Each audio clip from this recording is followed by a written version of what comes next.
Welcome back to another video on the channel. Today I am going to be going through the Game Week 1 in the Sky Bet League 1. What is happening this weekend. Starting off with the game of the weekend in my eyes is Notts County up against Leicester. 10 years ago, Leicester won the Premier League. They've now find themselves in League 1 facing newly promoted Notts County on the opening day. 2 wins apiece and 0 draws along the way.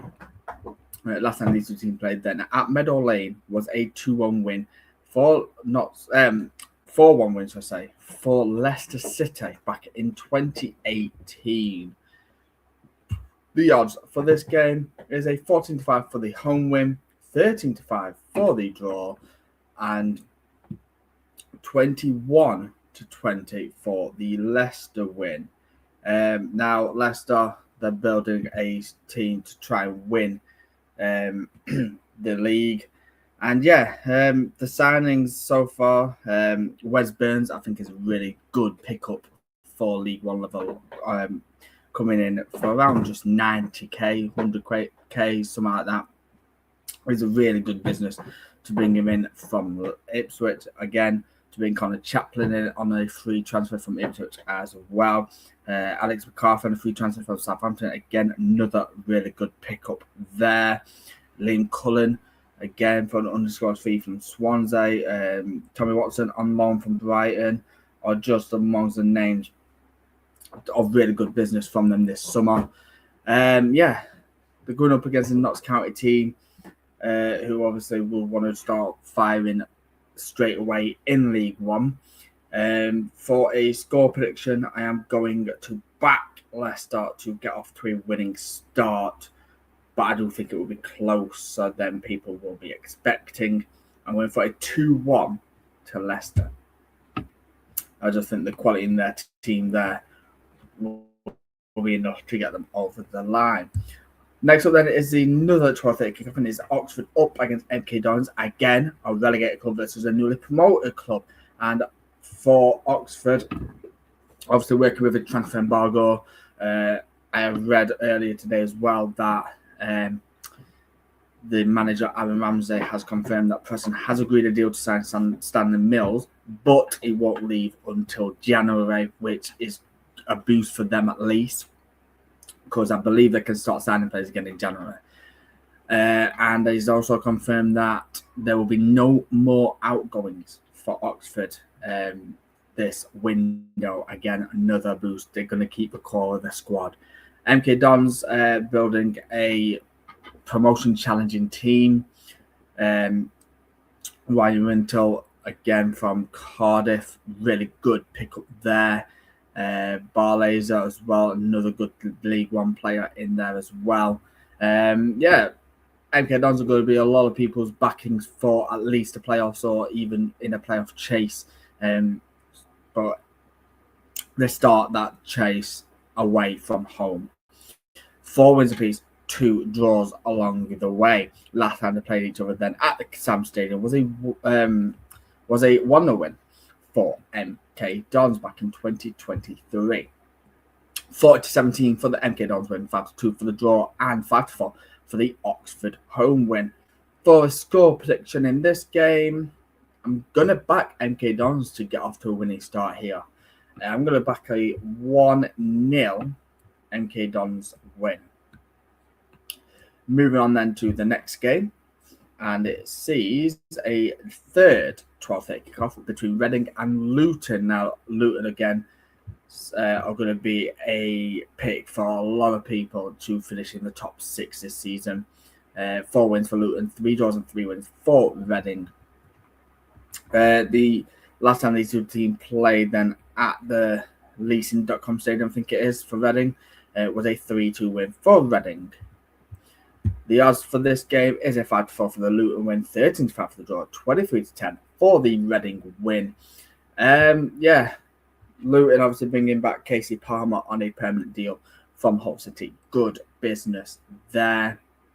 And the main bit of business from Reading as well is bringing in Kyrese Lisby from Colchester United. He had a great breakout season last season in League Two. proving that he's that League One quality. Can he get off to a winning start and a goal scoring start with Reading? I'm gonna edge for Luton for the away win here. I'll go 1-0 again. I'll go 1-0 Luton. Moving on then to the next game, and it's Barnsley up against newly promoted Bromley. Now, Bromley won League 2 last time out, overcoming all the odds of the other teams who were in the chasing pack to win the league. No one expected Bromley to even be in the top 3, let alone win the league. Barnsley underperforming in recent years in League 1. They're going to want to try and get off to a winning start, aren't they? Get at the hands of Bromley. Now, the only downfall for Barnsley this season will be their away form. I think same as Bromley. I think Bromley will be a fortress at home, and they probably won't lose many games at home. That's pretty much like my thought with Barnsley.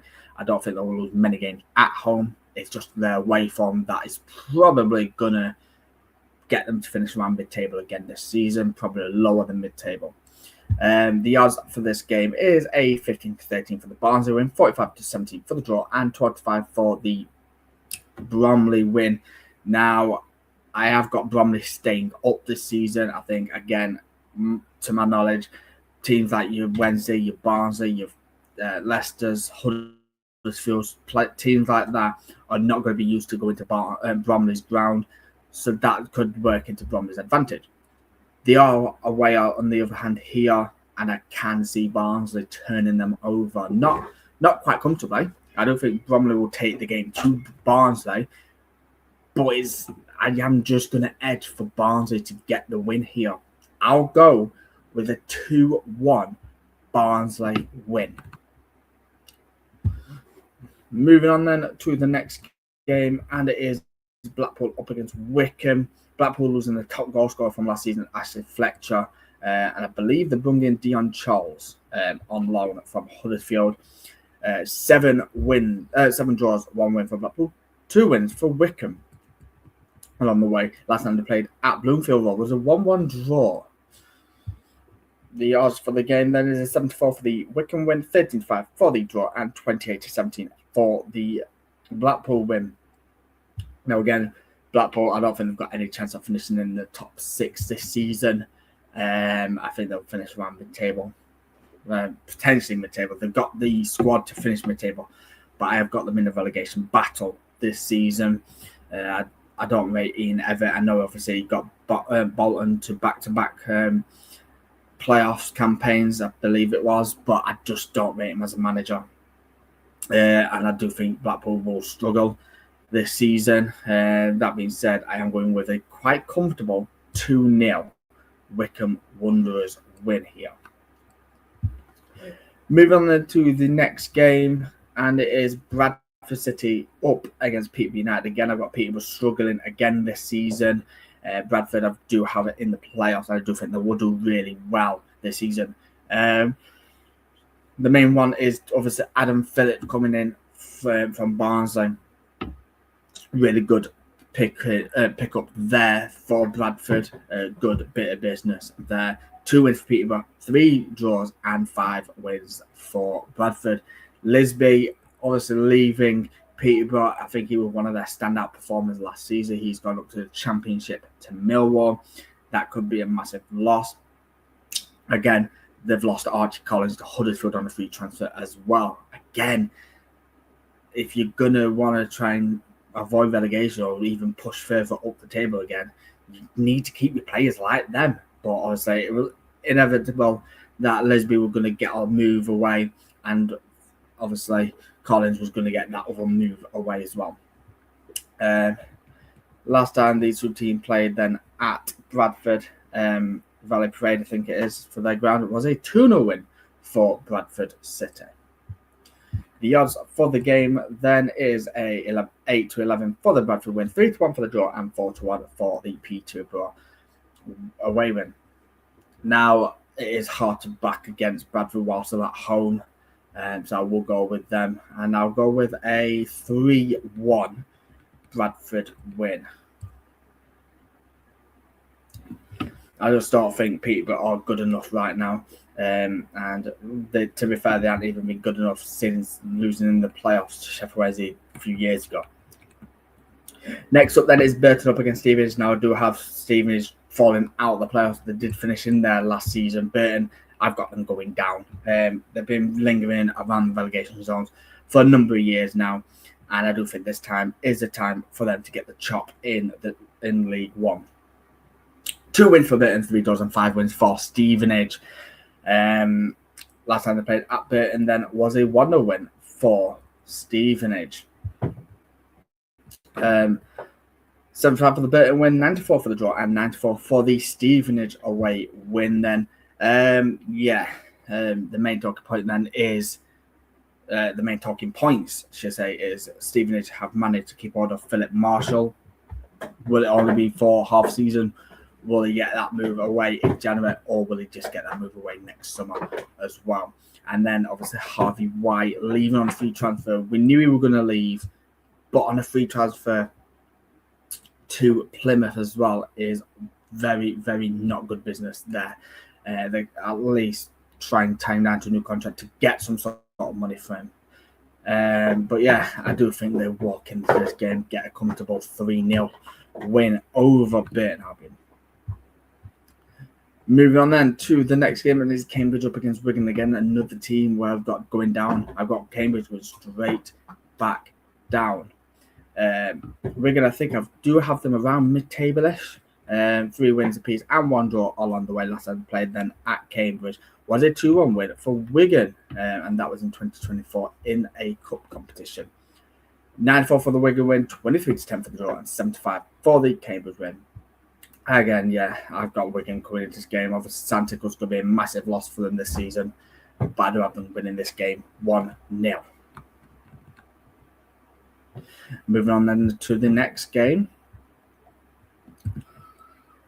And it is Huddersfield Town up against AFC Wimbledon again. Wimbledon's another team who have been lingering within the relegation battle for a number of years now. I do have them having the chop from League One this season, going down to League Two. Huddersfield, again, for a number of years now since they've been in League One from Championship, you expected them to be in or around, well, in the playoff top 6, top 2 battle. But they just haven't. They've been lowering their expectations each year that they've been in League One now. And yeah, I do have them, however, in the top 6 come the end of the season. Now, that's probably me just being me and probably miles off it. They'll probably underperform again this season. 1 win for Huddersfield, 1 draw, and no wins for Wimbledon. Last time they played then at Huddersfield was a 3-3 draw in 2025. The odds for this game is a 4-6 for the Huddersfield win, a 10-3 for the draw, and a 17-4 for the Wimbledon win. I'm sticking by it.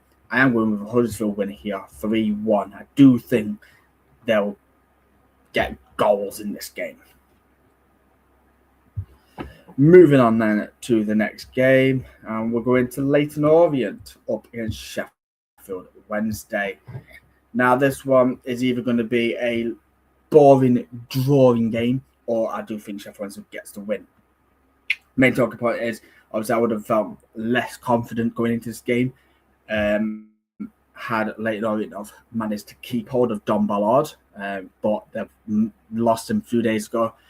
And yeah, Sheffield Wednesday bringing in the likes of Louis Barry, proven goal scorer in League One. Barry Bannon's coming back to the club again. Is just a cheat code for this division. Bringing in 3 number 2 goalkeepers is our only downfall, although John Lumley did have a really good game against Championship opposition Bolton Wanderers in the Carabao Cup first round. Leon Gola, I like the looks of him against Bolton. I think he was one of our better players in that game, as well as Sil Swinkles. Obviously, I'll bring out another video on this over on TikTok from a match preview for this game later tonight as well. But yeah, I do think we're going to this game and win it and start off our League One campaign and hopefully our promotion push off with 3 points. 3 wins for the Owls, 0 draws, and 1 win for Orient. Last time we played then at Orient was a 1-0 win for Sheffield Wednesday back in 2012. The odds for this game then is a 2-1 for the Leyton Orient win, 13-5 for the draw, and 16-11 for the Sheffield Wednesday win. Again, it's going to be one of them. I don't think we'll win the league. I don't think we'll finish top 2. I'll be happy, and I've said it all summer, just having a club is good enough for me. We cannot get promoted this season, and it's fine. We're just happy to have a club this season.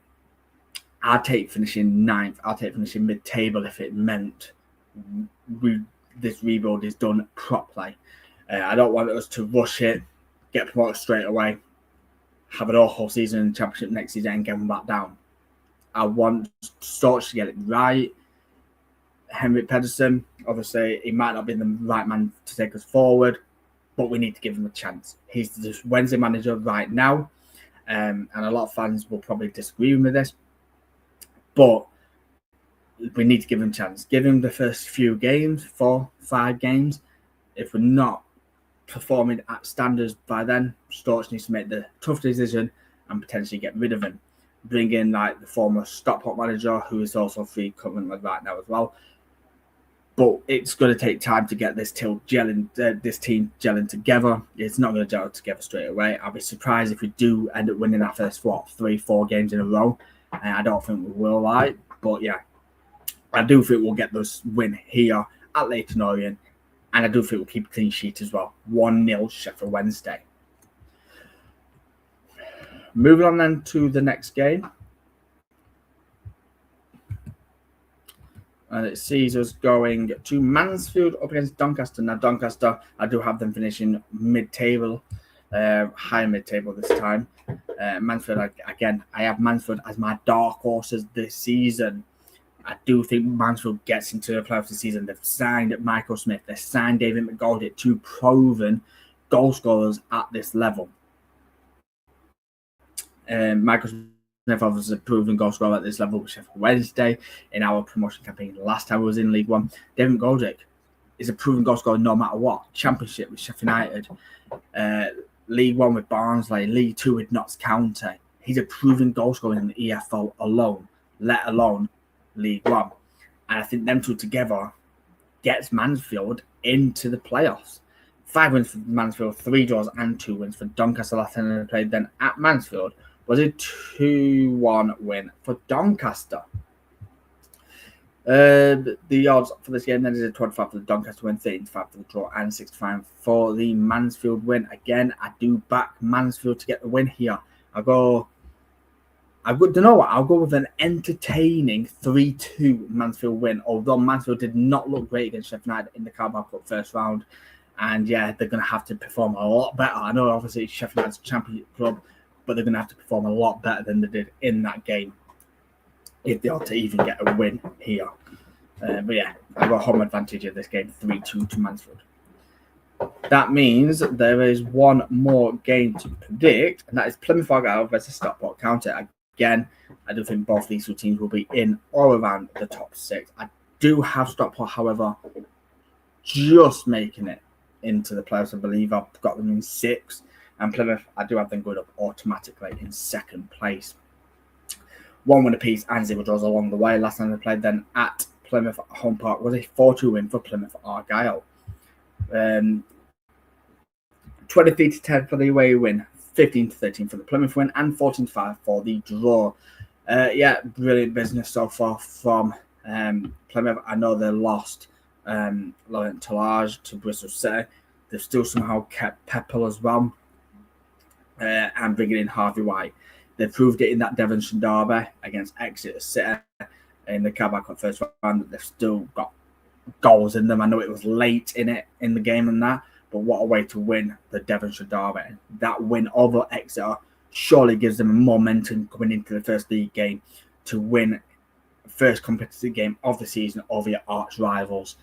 Coming into this game, and I think Plymouth gets the job done here, 2-1 to Plymouth.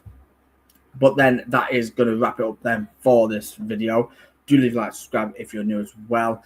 Do drop over to TikTok and give that a follow. The road to 2K over on TikTok is on the way. Let's try and hit that before the end of the season. We're to 1K over here on YouTube. Let's try and hit that before the end of the season as well. And yeah, more content's coming over to TikTok as well as lives over there, watch alongs as well as on YouTube. But yeah, until next time, we'll see you in the next one.